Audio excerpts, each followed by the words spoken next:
Kabag Penum Humas Polri sebut Juragan 99 bukan dilaporkan, tapi melaporkan Putra Siregar ke Bareskrim. Polri meralat informasi yang disampaikan sebelumnya terkait dilaporkannya Crazy Rich Malang, Gilang Widya Pramana alias Juragan 99 ke Bareskrim Polri. Menurut Kabag Penum Divisi Humas Polri, Kombes Pol Gatot Replihandoko, Gilang Widya Pramana tidak dilaporkan ke Bareskrim Polri.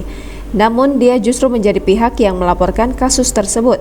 Kombes Pol Gatot Replihandoko menyatakan bahwa Gilang Widya Pramana alias Juragan 99 melaporkan juragan ponsel bernama Putra Siregar.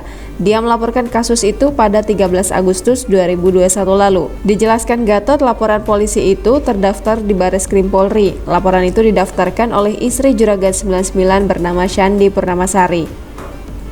Diberitakan sebelumnya, Crazy Rich Malang Gilang Widya Pramana alias Juragan 99 dilaporkan ke Bareskrim Polri. Dia dilaporkan atas dugaan pelanggaran pidana penipuan dan merek dagang. Jangan lupa subscribe, share, komen, dan like ya!